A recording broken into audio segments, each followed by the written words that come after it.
विवाह है क्या, इसे ठीक ठीक से समझ लेना नितांत आवश्यक है। चूँकि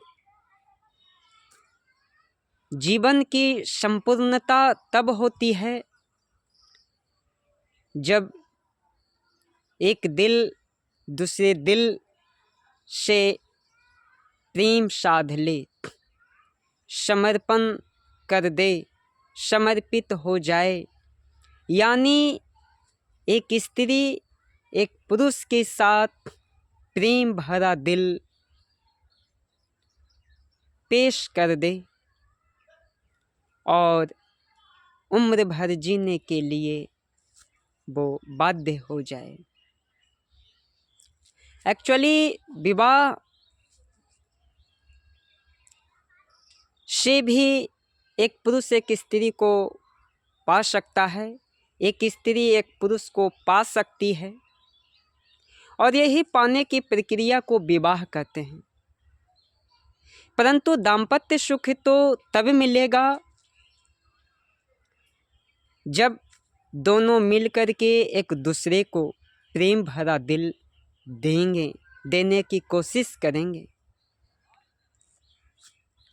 और एक बात मैं आपको ये बता देता हूँ कि दाम्पत्य सुख का आधारशिला हृदय होता है। जिसके हृदय में आदर, प्रेम, ख्याल, मानवोचित गुण, समर्पण इत्यादि की भावना मौजूद हो, प्रबल हो, तो इस बात से सिद्ध और जाहिर होता है कि ये दिल जो है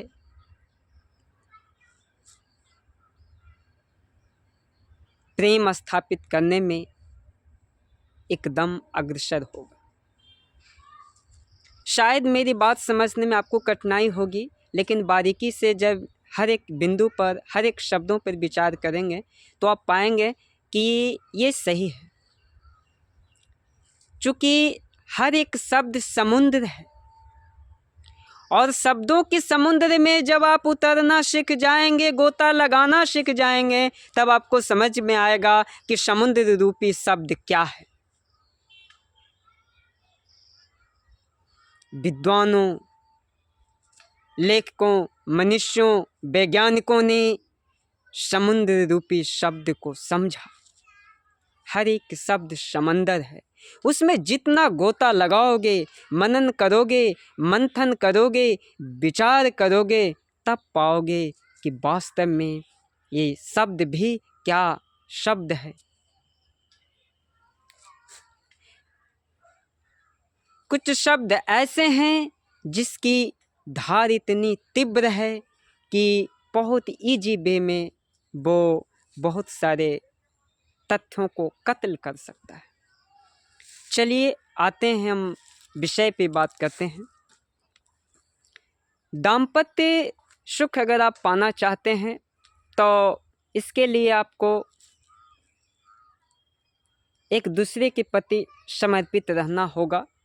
छोटे छोटे गलतियों को क्षमा करने की आदत होनी चाहिए और जीवन में उतारें, चरितार्थ करें, आचरण में भी उसे उतार लें। अगर छोटी छोटी गलतियों पर आप जो है मूड ऑफ होते हैं, क्रोधित होते हैं, आप जो है अभद्र शब्दों का उपयोग करते हैं, तो इससे क्या होगा कि आपसी सुख में, दो तालमेल में एक प्रेम का जो रिदम है उसमें मधुरता के अलावा कुछ कर्कशता शामिल हो जाएगी, जिससे पूर्णतः दाम्पत्य सुख या शुद्ध प्रेम में कमी आ जाएगा। प्रेम सभी लोग करते हैं, लेकिन शुद्ध प्रेम नहीं कर पाते हैं। शुद्ध प्रेम से मेरा ये मतलब हुआ कि जिसमें विकृति ना हो, जिसमें छलावा ना हो, बस नज़र मिले तो एक दूसरे को गले लगा ले अहो भाव से, अरिहंत भाव से, जिसमें किसी प्रकार की चेहरे पे कोई भी शिकरन ना हो। दाम्पत्य सुख के लिए एक और मैं ये सोचा और समझा, परखा और अनुभव किया कि जब तक एक दूसरे को जानेंगे नहीं, एक दूसरे से प्रेम नहीं करेंगे, तब कैसे पता चलेगा कि ये मेरे जीवन के लिए उचित है, श्रेष्ठ है, सर्वोत्तम है। इसलिए प्रेम जरूरी है, मुलाकातें जरूरी है, एक दूसरे को जानने का मौका देता है एक प्रेम, जिसे आप कह सकते हैं दोस्ताना। दोस्ती स्त्री पुरुष के साथ हो सकता है, पुरुष को स्त्री के साथ हो सकता है, कोई बड़ी चीज नहीं। परंतु प्रेम को चरमोत्कर्ष तक पहुंचाने के लिए जीवन में हर एक कठिनाइयों को पार करना पड़ता है, मुसीबतों में भी खिलखिलाना पड़ता है, मुस्कुराना पड़ता है। एक दूसरे के हाथ जब पकड़ लिए तो सुख हो या दुख हो, वे छोड़ना नहीं चाहिए। पति पत्नी जब तक एकाकार नहीं होगा, तब तक प्रेम के समंदर उनके हृदय में नहीं उमड़ेंगे। इसलिए एकाकार होना जरूरी है। प्रेम में ख्याल आदर आनी चाहिए, न कि स्वार्थ। जो प्रेम स्वार्थ के बुनियाद पर टिका हुआ है वो प्रेम नहीं, वो आज न कल खत्म हो जाएगी। और अक्सर 99% व्यक्ति वही प्रेम करता है जो स्वार्थ के बुनियाद पे खड़ा है, जो लालच और लोभ के बुनियाद पे खड़ा है। ये प्रेम नहीं, एक लोभ, प्रेम के पर्दा में कुछ और पाने की चाहत है। इसलिए इन चीज़ों को आप समझिए। आप एक जीवन साथी को अवश्य चुनिए, चूँकि जीवन साथी के बिना ये जीवन भी अधूरा है। और आप अनुभव कैसे कर पाएंगे कि ये जीवन क्या चीज़ है। आप अकेले वो पूर्णता तक नहीं पहुंच पाएंगे, चूँकि सृष्टि का एक नियम है, और इन नियमों से जब तक नहीं गुजरेंगे तब आपको जीवन का एकदम बारीकी और सूक्ष्म तरीके से नहीं अनुभव हो सकेगा। चूँकि प्रेम प्रकृति में पैदा हुई है, जो हर व्यक्तियों के लिए अनिवार्य है, जरूरी है। इन्हें जीवन में शामिल करें, अत्यंत जरूरी है और करना भी है। और नहीं तो फिर ये जीवन अवसादित हो जाएगा, त्रासदी हो जाएगा, संताप जैसा लगेगा, विपश्यना जैसा लगेगा ये क्या है। कुछ लोग अपने जीवन को कोसते हैं कि जीवन तूने मुझे क्या दिया। मैं कहता हूँ कोसना नहीं है, तथ्यों को समझें। आपके जैसा और भी जीवन जी रहे हैं इस दुनिया में, पशु पक्षी, पेड़ पौधे, फूल, ये सब लोग जीवन जी रहे हैं। उनकी जीने की प्रक्रिया को तो समझें कि जीवन क्या चीज़ है। और जब ये नहीं समझ पाएंगे तो फिर व्यर्थ हो जाएगी। हर कोई प्रेम के काबिल नहीं होता है, क्योंकि इसके हृदय में प्रेम है ही नहीं, तो प्रेम कहाँ से देगा।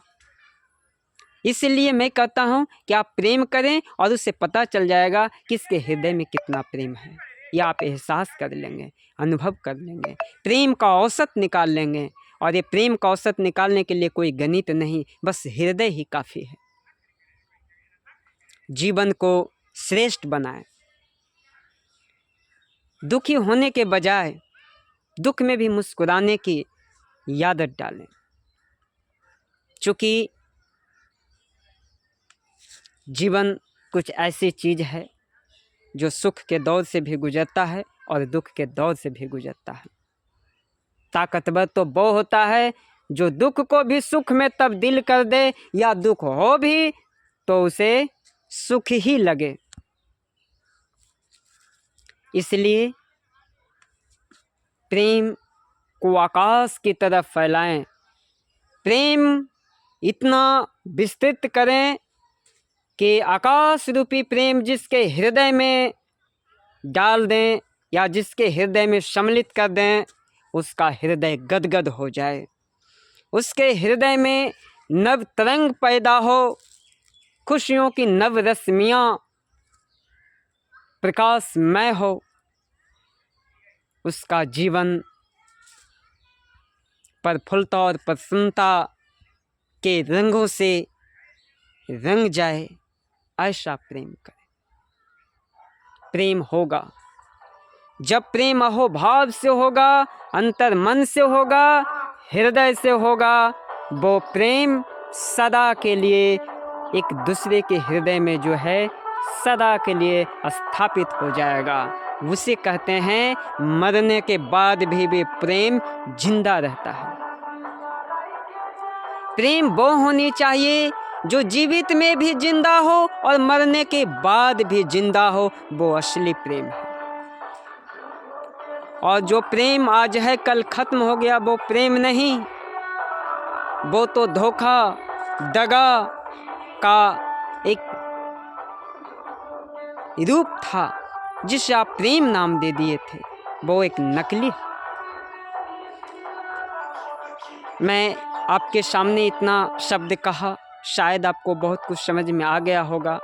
जीवन बहुत बड़ी चीज़ है, इसे आगे तक ले जाएं। छोटी मोटी विफलताएं, कठिनाएं, मुसीबतें अगर आपके पास आए तो उसे घबराएं नहीं, उसे सुअवसर समझें और सुअवसर बना लें। ये जीवन तो आगे बढ़ने का नाम है, आगे बढ़ते जाएं। जिंदगी एक जुआ है, इसे अंत में हार जाना है। कोई नहीं है, सबको मौत के पार जाना है। धन्यवाद।